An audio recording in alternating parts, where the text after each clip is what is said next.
Alright, now we have taken a look. You have seen the building of the deck, you have seen the playing of the deck, so it is time for my review.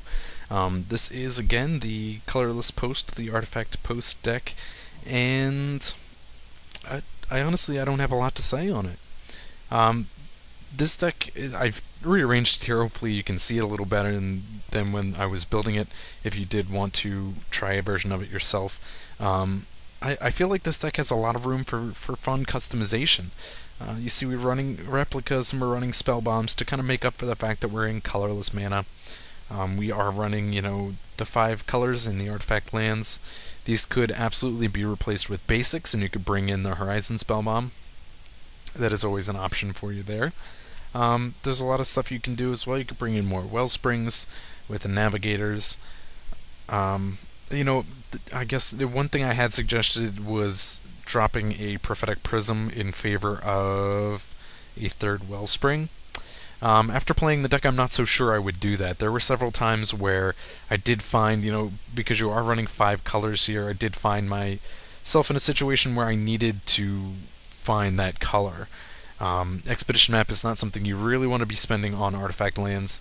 Absolutely do it if you have to, but having a prism was a much better option for me as far as finding a color I needed. Now let's see, I guess as far as I also kind of questioned my balance of lands here.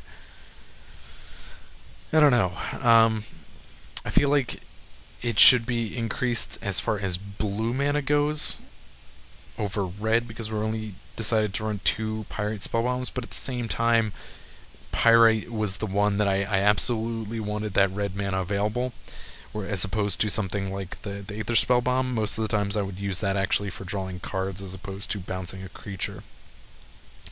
I think this is definitely something that it would be a lot of fun as a casual option for someone.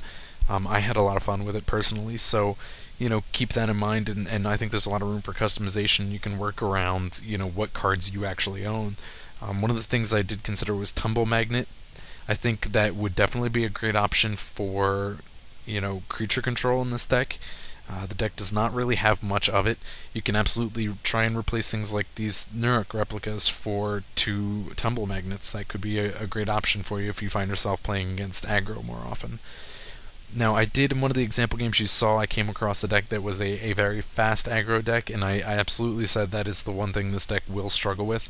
We do have some life gain, we have the Sunbeam Spell Bomb, we also have the Glimmer Post, and that's kind of nice. It gives us a little bit of a window, but early creature control is not a guarantee for us, and things like that can just crush you hardcore. I think this worked out pretty well, having these 2 win conditions. They were both definitely powerful options your opponent has to deal with. The first Golem Foundry can be a little bit slow to get online, but because our mana curve was so low, I didn't find it very taxing itself.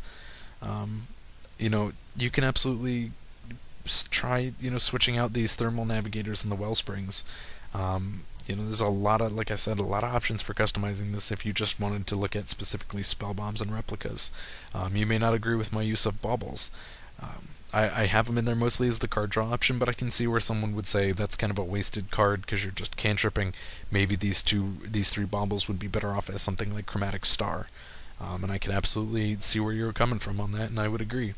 I did personally like the baubles, but at the same time, it's almost, I guess maybe the Chromatic Star would have been a better option here, just for the fact that it does allow you that other option. Especially if you wanted to cut the prisms down to 3, cut that to 3, up Wellspring to 3, and replace the baubles with Chromatic Stars. Something like that would be great. And I always choose the star over the sphere, because Chromatic Star, of course, will draw a card even if an opponent kills it for whatever reason. Sometimes, a mass kill might hit it. So whenever it goes to the graveyard, you're drawing the card. I'm trying to think. I don't really have much else to say. I guess if you were looking to build a sideboard here, I definitely would look at putting in extra Pyrite spell bombs. Those were definitely important to me in this deck. You could even you could even justify switching out 2 Aether spell bombs for the last 2 Pyrite spell bombs. That would be definitely a very important thing there. Other sideboard options could include, God, I don't even know, an extra Wellspring if you didn't already up the count. Extra Sunbeam spell bombs. This deck is really kind of focused on this idea of the Golem Foundry and building up fast counters on that to get creatures into play. There's not a lot when you stick yourself in only artifacts that really balance it out, but if you wanted to make it kind of an 8-post affinity thing, then there's a lot more stuff you could do. You could bring in, some of the things like Thoughtcast, which is the draw spell. I'm really not sure I would go for the typical affinity things like, Frogmite and Mirror Enforcer. Maybe Mirror Enforcer, but not Frogmite. I might go with Mirror Enforcers and Rush of Knowledge. That could be a thing that you do.